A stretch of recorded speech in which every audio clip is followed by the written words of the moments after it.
Alors nous sommes donc mercredi, on est le 10 Iyar, nous sommes arrivés d'Av Kafhet de Bechorot Kafhet. On était arrivé à la 10e ligne, donc on reprend la question qu'on a posée hier. Et ben elle est où? La Gemara dit, et on s'est posé une question, comment on comprend la Mishnah?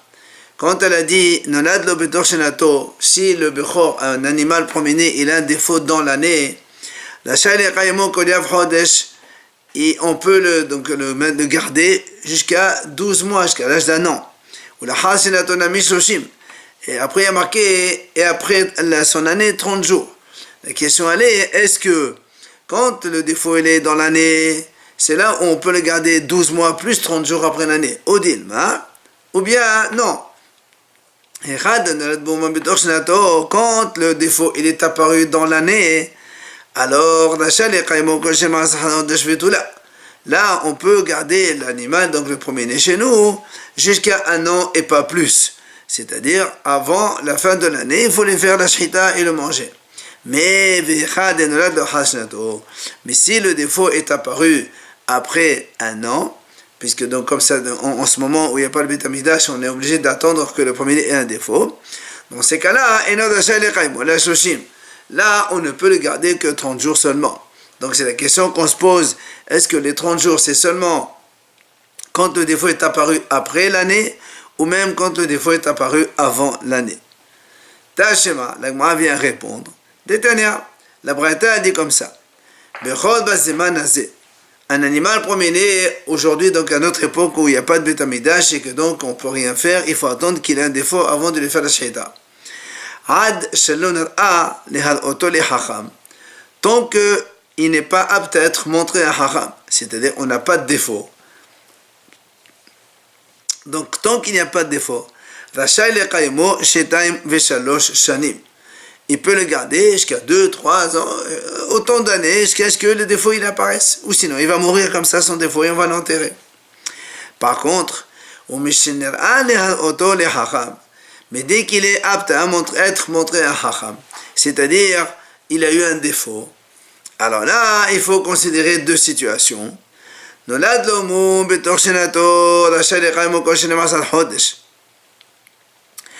le moum, donc le défaut est apparu dans l'année, alors on peut garder encore l'animal jusqu'à un an. Mais si le moum, le défaut est apparu après l'année, donc l'âge d'un an de l'animal, on n'a pas le droit de garder encore le bechor comme cela, il faut faire la shrita, même pas un jour et ni même pas une heure. Donc c'est-à-dire, dès que le moum est apparu, il faut les faire la shrita et le manger. Seulement, il continue à dire, aval. Mais pene hashavat aveda la be'alim, amro rashai lekayemo sheloshim yom. Hachamim ont dit, à cause de fait de rendre un objet perdu à son propriétaire. Ça veut dire quoi ça? C'est que si on fait la shrita immédiatement, imagine que le propriétaire ne trouve pas. Normalement, c'est pas pour nous. Le bechor, même avec un défaut, il faut le donner à un Kohen. Et si tu fais la shrita, avant il n'y avait pas les réfrigérateurs pour conserver, et tu n'as pas de Kohen, tu vas attendre 1 jour, 2 jours, 3 jours, la viande elle va pourrir, c'est dommage. C'est pour ça que la Haramim ont autorisé que le conserver 1 mois encore, le temps que tu trouves un Kohen, et tu lui dis voilà, c'est pour toi, tu fais la shrita et tu le manges. Donc qu'est-ce qu'on voit ici? On voit que quand au milieu de l'année, c'est jusqu'à la fin de l'année, c'est tout, mais après un an, immédiatement, ou 30 jours après. Ça, moi, a dit, mais malgré tout, dans cette braïta aussi, c'est ambigu. Est-ce que quand on a dit 30 jours, est-ce que c'est seulement quand le défaut il est après un an, ou même avant l'année, je peux le garder jusqu'à un an plus 30 jours? Ce n'est pas encore explicite. C'est pour ça que la Gemara ramène une autre braïta. Tashema, nolad lo moum b'hamesha asar yom b'toch shenato. Là,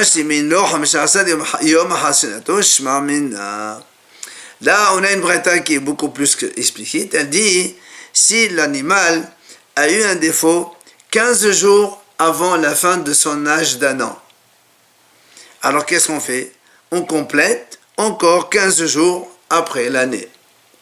Donc on apprend de là que quoi? Que les 30 jours, ce n'est pas au-delà de 1 an. c'est pendant l'année. S'il reste, il reste. Sinon, on ne lui donne pas 30 jours après l'année. Donc, c'est sûr que les 30 jours, c'est inclus. C'est seulement quand le défaut apparaît après un an, on donne 30 jours. Mais quand le défaut il est pendant l'année, on ne donne pas 30 jours. Alors, c'est quoi la question du départ? Est-ce que 12 mois plus 30 jours. voilà, 12 mois plus 30 jours, Il n'existe pas, car si, s'il a eu un défaut, par exemple, dans les 10 mois, 30 jours. est-ce que j'attends encore 2 mois plus 30 jours, ou bien est-ce que 2 mois, il s'est terminé? Alors, il y a déjà Et là, on vient de démontrer que s'il a eu un défaut 15 jours avant la fin de l'année, on lui rajoute 15 jours. Donc ça veut dire qu'on ne lui donne pas 30 jours après. Donc, il n'existe pas le cas de 12 mois plus 30 jours. C'est justement, c'est ça, c'est pas ça, c'est pas que ça n'existe pas, c'est que c'est faux. C'est que quand il a un défaut au milieu de l'année, c'est jusqu'à 12 mois, point. Et quand le défaut est après la fin de l'année, là, après l'année, là, on lui donne 30 jours. Et là, a dit, mais ça y est, allez, Rabbi Elazar. Ce qu'on vient de dire maintenant dans la Braïta, ça aide, ça soutient Rabbi Elazar. Pourquoi?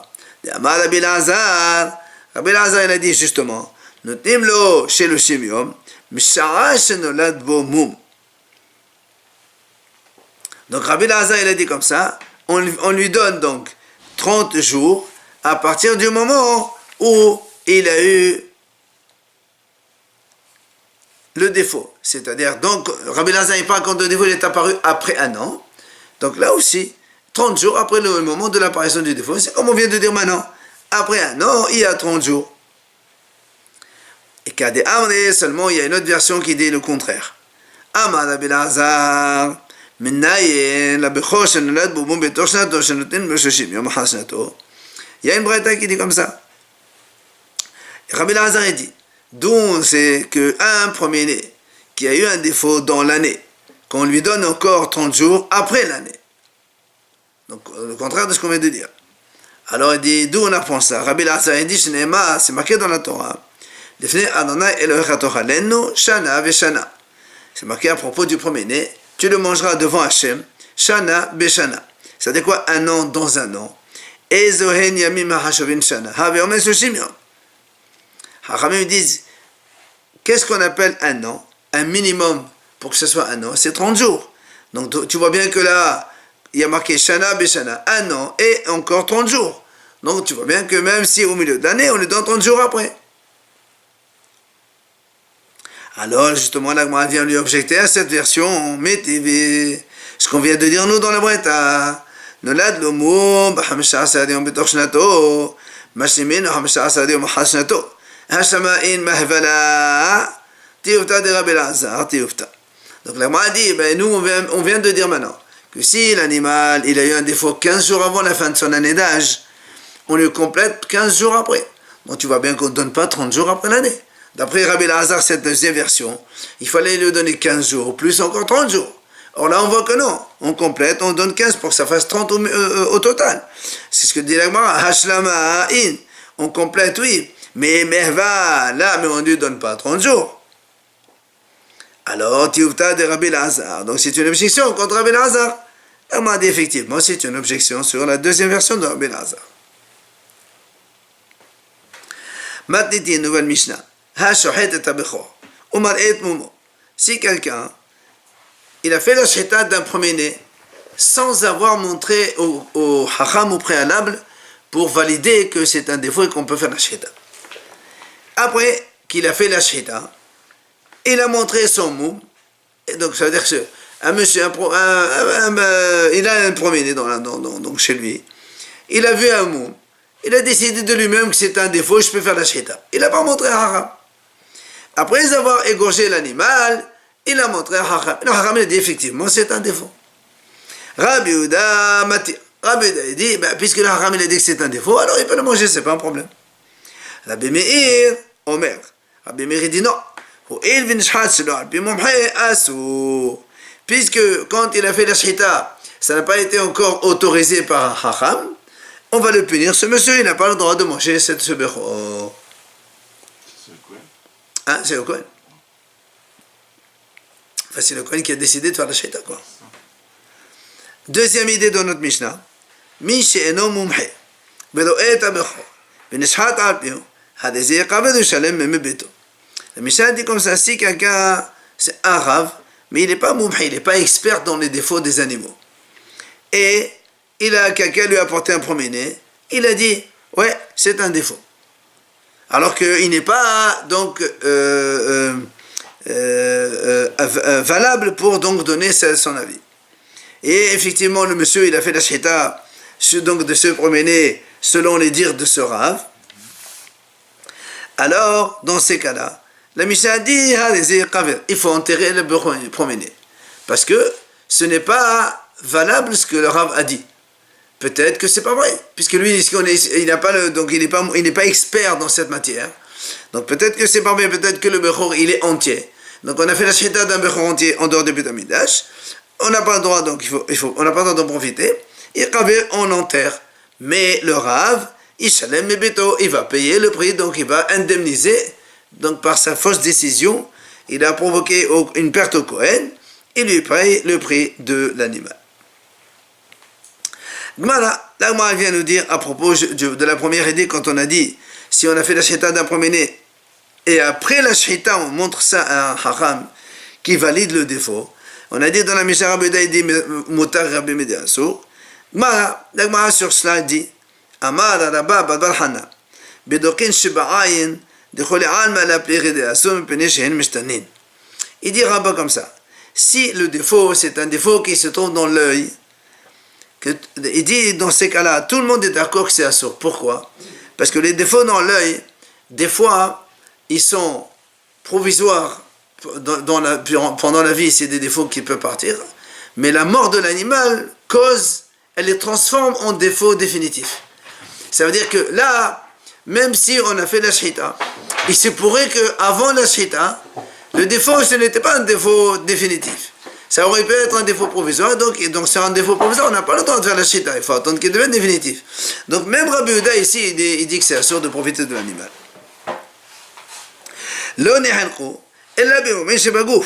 La mahloket entre Rabbi Yehuda qui a dit, on a le droit de profiter de cet animal, et Rabbi Meir qui a dit non, c'est seulement dans les défauts physiques, bagouf dans le corps.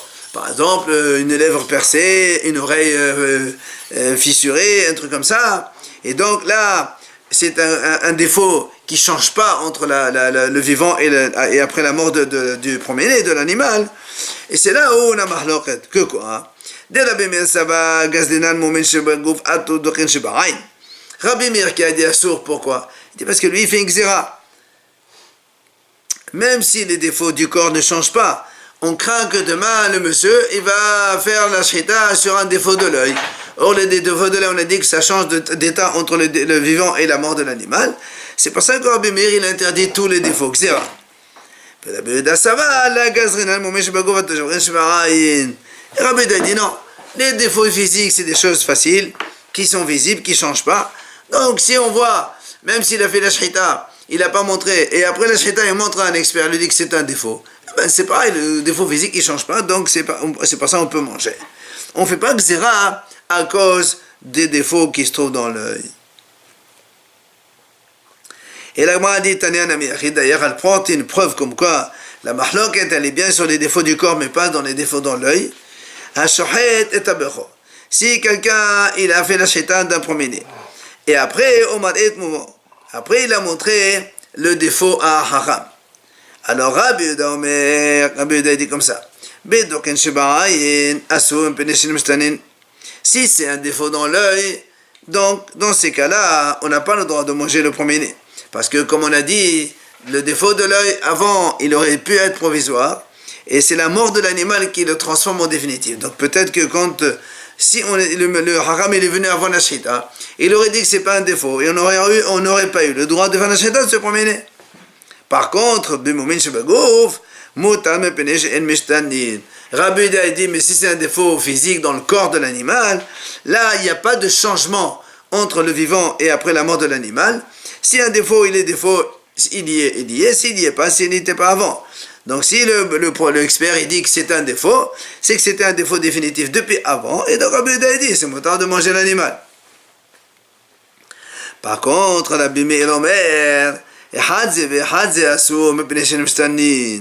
Rabbi Meir dit non, que ce soit un défaut dans l'œil ou que ce soit un défaut physique dans le corps, dans tous les cas, on n'a pas le droit de manger le premier-né si on a fait la shahita sans avoir montré donc le défaut à haram au préalable.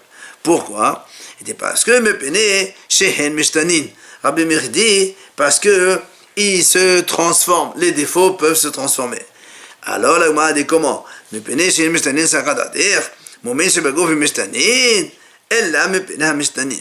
La Gemara dit comment tu dis à cause de parce que les défauts se transforment. Mais un défaut du corps, ça ne se transforme pas.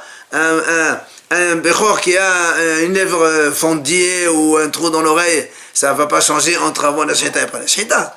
Alors il dit, tu as raison. Il faut dire comme ça, à cause des défauts qui peuvent se transformer. C'est-à-dire seulement les défauts de l'œil qui peuvent se transformer. C'est à cause de ça que Rabbi Meir, il décrète sur tous les défauts, aussi bien ceux de l'œil que du corps physique de l'animal. Dans tous les cas, si on a fait la shahita de l'animal sans avoir montré le défaut à haram au préalable, Rabbi Meir interdit la consommation de cet animal. Amar Rav Nachman ben Ishaq, il dit Rav Nachman ben Ishaq, Matitinami daïqa, je t'apporte une preuve aussi moi-même de la Mishnah, que Béhémet, la mahloket entre Rabbi Meir et Rabbi Yehuda, c'est uniquement sur les défauts physiques et non pas sur les défauts dans l'œil, puisqu'on a dit que le défaut dans l'œil, tout le monde est d'accord que c'est assourd. Si on fait la shahita sans avoir montré le défaut hacham au préalable, on n'a pas le droit de manger l'animal parce que les défauts dans l'œil peuvent se transformer. C'est quoi la preuve de la Mishnah? Il a dit, on a marqué dans la Mishnah comme ça, Rabbi Meir Omer, Rabbi Meir dit, justement au sujet de ce premier-né qu'on a fait la shahita sans avoir montré le défaut à Rav, et c'est que ce n'est qu'après la shahita qu'on a montré son défaut. Il a dit Rabbi Meir, c'est assourd de manger. Pourquoi?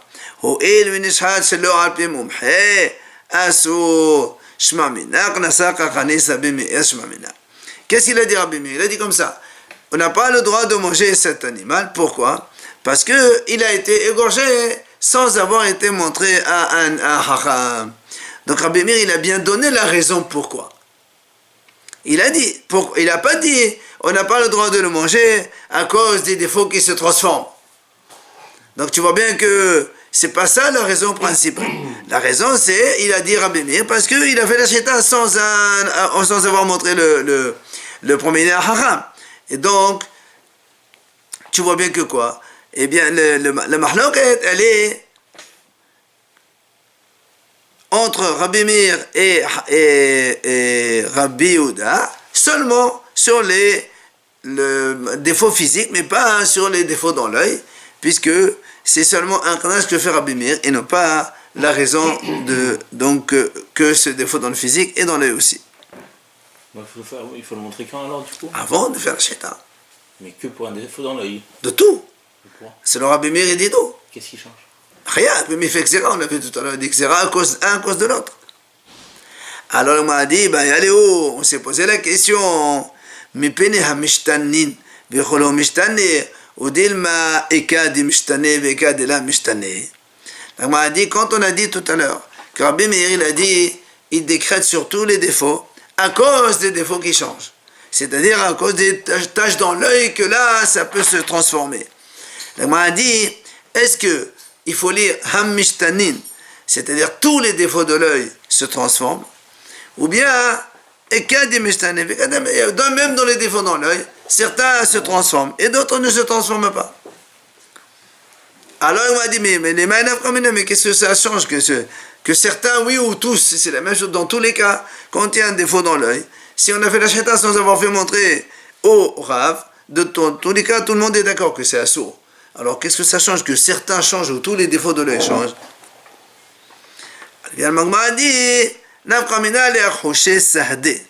Il dit en fait, c'est pour démentir les témoins, tout simplement. C'est-à-dire,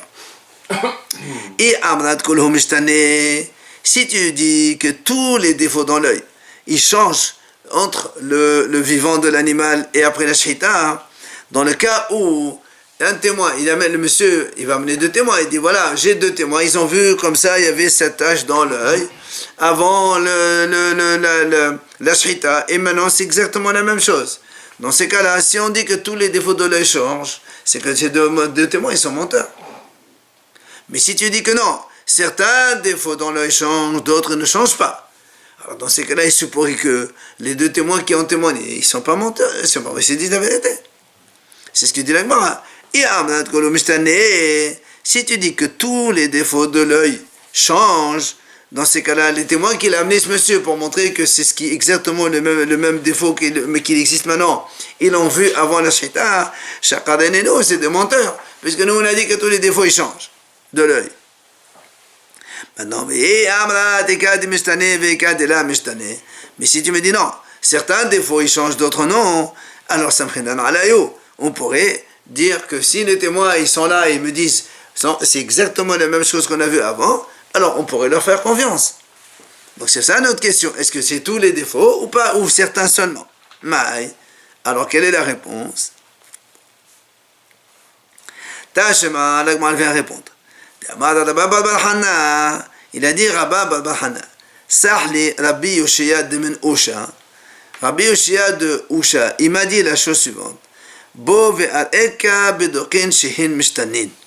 Viens, je te montre les défauts de l'œil qui se transforment. S'il lui dit, viens, je te montre les défauts de l'œil qui se transforment, ça veut dire, certains se transforment et d'autres ne se transforment pas, et pas tous qui se transforment. C'est ce que lui dit.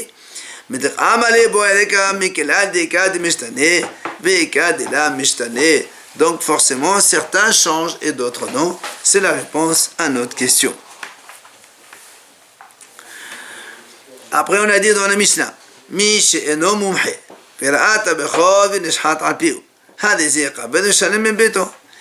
un Rav il n'est pas expert dans les défauts des animaux, et quelqu'un il lui dit, il apporte un premier-né, est-ce que c'est un défaut? Il lui dit oui, alors qu'il n'avait pas le droit de le dire puisqu'il ne connaît pas. Et finalement, il a fait la shita. Alors la Mishnah dit, on n'a pas le droit de manger cet animal parce que peut-être que le défaut c'est pas un vrai défaut. Et le Rav, il va payer et indemniser le Kohen de lui avoir fait perdre cet animal, donc le prix de l'animal. Alors, la Gemara a dit, maintenant, Rabbi Meir. Alors, est-ce que tu vas me dire que notre Mishnah, elle parle comme Rabbi Meir, puisque ici, tu n'as pas fait différence entre les défauts physiques ou les défauts dans l'œil, et pourtant, dans tous les cas, si le défaut, il y est maintenant, peut-être qu'il n'était pas avant, ou bien qu'on finira. Et donc, tu penses que la Mishnah, l'auteur, c'est Rabbi Meir. Alors, elle m'a dit non, je peux te reposer d'Ilma. Peut-être que là, on parle que c'est un défaut dans l'œil, et c'est que pour ça que la Mishnah a dit, quand un Rav, il a donné autorisation de faire la shita d'un Bechor, soi-disant, parce que son défaut qui est dans l'œil, c'est un vrai défaut, alors que lui, il n'est pas expert donc en la matière, et c'est là on lui demande d'indemniser le propriétaire et d'enterrer le premier-né, parce que peut-être que c'était pas un défaut, puisqu'il n'y connaît pas. Tana, la Gemara enseigne que lorsque donc on a dit que le Rav qui a autorisé un défaut, alors qu'il n'a pas le diplôme pour valider ou pas un défaut, on a dit que le Rav doit indemniser le Kohen, puisqu'il lui a fait faire shita d'un Bechor, et alors qu'on a dit que le Bechor il n'a pas le droit de le manger. Donc c'est à cause de lui qu'il a perdu un agneau, il faut qu'il indemnise. Bien la Gemara a dit combien il indemnise. Quand le Rav il va indemniser, Mishalem Ravia les Daka, Omersa les Gassa. On a dit, si c'est pour un petit agneau, enfin le petit bétail, un agneau ou un chevreau, il lui donne le quart de l'animal, le prix de l'animal.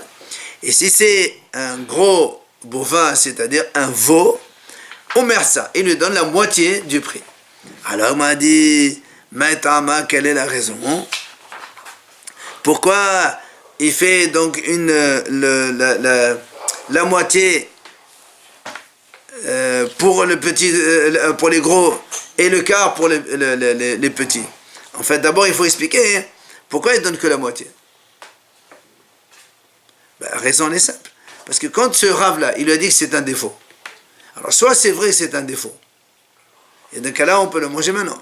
Si c'est pas un défaut, le Kohen il le garde encore. Peut-être qu'il va mourir, il ne sera jamais un défaut, il n'aura jamais la possibilité de le manger. Donc en fait, on est dans un savek ici. C'est pour ça que quand lui, il lui a dit de faire la shrita, alors qu'il n'avait pas le droit, il lui a fait perdre qu'un risque de moitié, 50%. Parce que le Kohen, il a 50% de chance de manger cet animal. Il va l'avoir à la fin, au bout d'un an. On a dit qu'on a l'obligation de faire la shrita. Mais non, il n'a pas le défaut, le Bechor. Donc il n'a pas de défaut. Il peut mourir jusqu'à 4, 5, 6 ans, il meurt, tiens, tu l'enterres après. Tant qu'on n'a pas... C'est pas au bout d'un an? Ah non, tant qu'il n'y a pas de défaut, on n'a pas le droit de manger. C'est pour ça qu'on a dit on paye merza. Maintenant, il lui dit pourquoi pour la daka, pour le petit chevreuil à nous, tu payes que le quart. Pour quelle est la différence? Maintenant, Amara papa, il vient à papa et dit Zé hefsed meroubé, Vezé hefsed morat. Et papa il dit comme ça, dans la Magassa, la perte elle est énorme. C'est-à-dire si un veau il coûte 2000 euros par exemple, la perte c'est énorme. Alors il lui donne la moitié. Mais un petit anneau qui coûte 500 euros, la perte elle est petite. Alors il donne que 250, le quart, 125. Alors là, m'a dit, Akhi, si tu me dis comme ça, alors dans ces cas-là, les Fumsida, les Shalem, on n'a qu'à dire, ils payent en fonction de la perte. C'est-à-dire, dans tous les cas, la moitié de ce qu'il a perdu. Que ce soit 1000, 500, 2000, 3000, la moitié de ce qu'il a perdu. Pourquoi tu as fait le quart? Amar Avuna Bamanoah, Mishemeh de Rabaha Badeka. Il a dit Ravuna, pourquoi on ne donne que le quart seulement? Il dit Mishum Gzerat Mechadle Behema Daka Naoba. Il dit parce qu'il y a une Gzera qu'on n'a pas le droit d'élever des petits agneaux en Israël. Pourquoi? Parce que comme les bergers ils font promener ça dans tous les champs de droite et de gauche, donc ils volent. Alors c'est pour ça que comme il a fait un péché d'élever des petits bétails, alors on le punit encore plus. Et au lieu d'indemniser la moitié, on indemnise que le quart seulement. Donc ça fait une sanction supplémentaire en fait à ce monsieur qui a élevé des petits animaux. C'est-à-dire que théoriquement il n'y aurait pas de petits animaux dans Israël? Théoriquement, comment ça se passe? C'est fini ça, non? Oui, aujourd'hui c'est fini, je crois. Je crois qu'aujourd'hui il n'y a plus la xéra. Parce que avant comme on avait les commerces avec les goïms, donc on pouvait acheter tout ça, mais maintenant que c'est pas possible, donc je crois que les haramim m'ont autorisé. Alors, l'Agma dit nouvelle Mishnah, Matnitin, Dan et Tadin, si un Dayan il a fait un jugement, il s'est trompé. Par exemple, Zekat Hayav et Zakai. Quelqu'un qui était coupable, il lui a dit tu es quitte, tu payes pas. Et le contraire, quelqu'un qui était acquitté, il lui a dit tu vas payer. Ou autre chose, ou bien quelqu'un lui a apporté un truc, il lui a dit est-ce que c'est tahor ou tamé? Lui il a dit c'est tamé alors que c'était un tahor. Et donc il lui a fait manger des choses tamées. Ou le contraire, c'était tamé, il a dit tahor tu peux manger. Qu'est-ce qui se passe dans ces cas-là? C'est-à-dire la décision qui a été prise, elle a été faite, donc il s'est trompé. Mais, Vishalem Mebeto, le Kohen, il doit payer, indemniser l'un ou l'autre. Par contre, la Mishnah dit, mais si c'était quelqu'un qui était expert par le tribunal, et que donc il avait un diplôme comme quoi il a le droit de juger les gens, pas tout, mais les Shalem, il n'a pas donc à payer. Pourquoi on parle d'un juge après on dit le Kohen? Pas de Kohen ici. Je t'ai bien de dire le Kohen. Ah, j'ai pas dit quoi, j'ai dit Mumhel et Bedin. Le Dayan, il a été nommé par le tribunal, par le Dayanim, donc il a été Nismar, comme quoi il a force de juger les gens. Dans ces cas-là, s'il se trompe, il ne paye pas, parce que l'erreur est humaine. Alors le mot dit, Gmara, li matnan, stama, que la bimi, de dain, de nadigan, mais est-ce qu'on va dire, donc, selon cette Mishnah, que l'auteur c'est Rabbi Meir? Pourquoi? Parce que Rabbi Meir dit Da'in dina de garme. Quand on peut sanctionner quelqu'un qui provoque des dommages indirects. Comme ici. Normalement, quand moi j'endommage quelqu'un, c'est avec mes mains ou quelque chose, je paye. Mais là, par exemple, voilà, il y a deux messieurs. Un, il dit, lui, Reuven, il dit au Dayan, Shimon, je lui ai prêté 1000 euros et il ne va pas me rembourser. Donc il fait son enquête. Lui, il dit, bon, Shimon, tu ne payes pas. Donc il a fait perdre à Reuven 1000 euros. Mais j'ai rien fait. C'est avec les mots. Voilà, c'est des dégâts, mais c'est avec les mots. C'est ça, ce qu'on appelle un. Est-ce que c'est Rabbi Meir qui dit comme ça? Alors, on dit, est-ce que c'est Rabbi Meir qui dit comme ça? Donc la Mishnah est comme Rabbi Meir. Amar Rabila, Amar Rav, Rabila a dit au nom de Rav, non, je peux te répondre que dans notre Mishnah, on parle Kéron, Shenasa Venatan Bayad. Non, il dit ici, le Kohen, il a pas, c'est pas avec des mots, il a fait avec les mains. Alors, qu'est-ce que ça dit, elle va nous expliquer avec moi. Ça veut dire quoi avec les mains? Quand tu me dis, comme ici, par exemple, il a été Hayiv et Zaka, Zaka et Hayav, comment ça se passe? Il dit voilà, et Kégon, exemple. Alors, le mot dit, Bishama, Hayiv et Zaka, qui rend Nathan Bayad.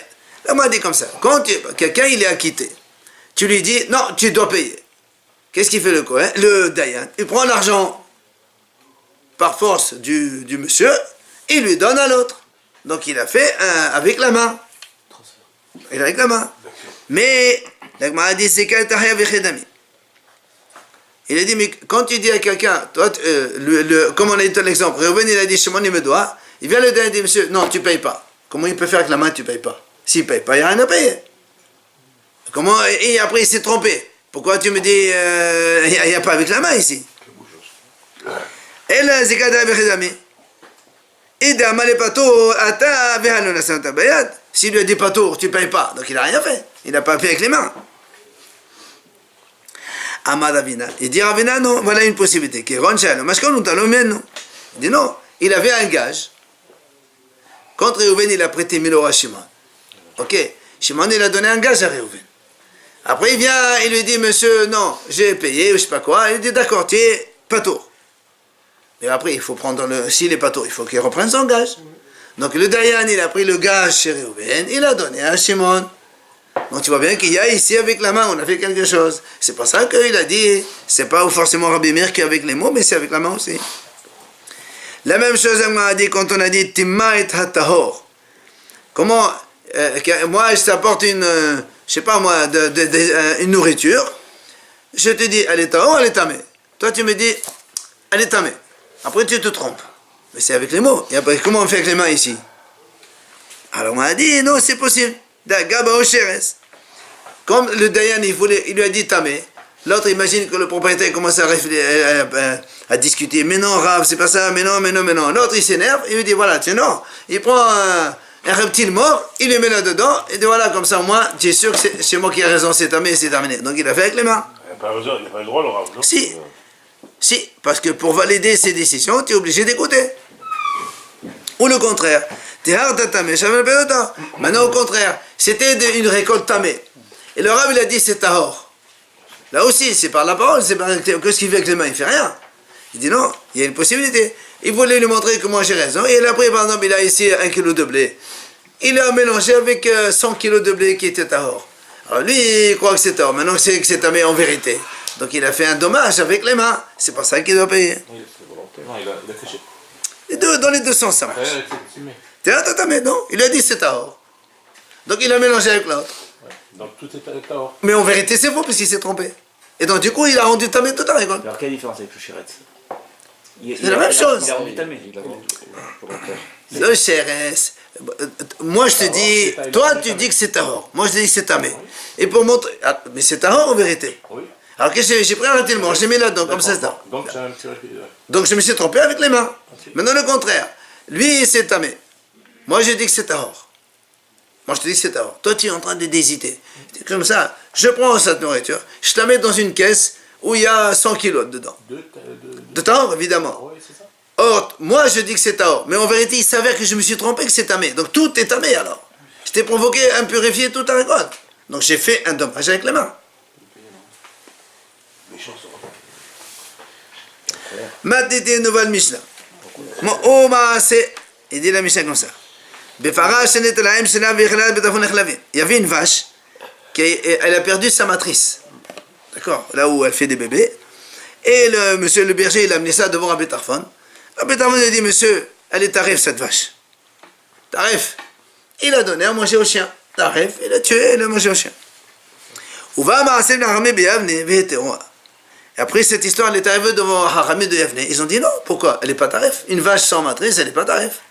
Donc Rabbi Tarfon, il s'est trompé. Shama Todos a fait. Parce que Todos, le médecin, il a dit il dit en Alexandrie, en Égypte, ils avaient là-bas des vaches et des cochons de très bonne qualité, à tel point que jamais ils laissent sortir une vache femelle ou un cochon femelle en dehors de l'Égypte, afin qu'à l'extérieur, on n'élève pas les mêmes espèces que, enfin, pur truc. Plus rigide. Voilà. Et donc, tu vois bien la preuve que quoi? Que si les gens acceptent d'acheter des vaches et des cochons sans leur matrice, c'est que c'est viable, donc c'est pas tarif. Donc Rabbi Tarfon, il s'est trompé complet. Amar Rabbi Tarfon, Rabbi Tarfon a dit, oh, tant pis pour moi, j'ai perdu un âne. C'est-à-dire, je dois rembourser le propriétaire de la vache, je donne un âne en échange, donc j'ai perdu un âne. Amar le Rabbi Akiva, il vient Rabbi Akiva, il dit non.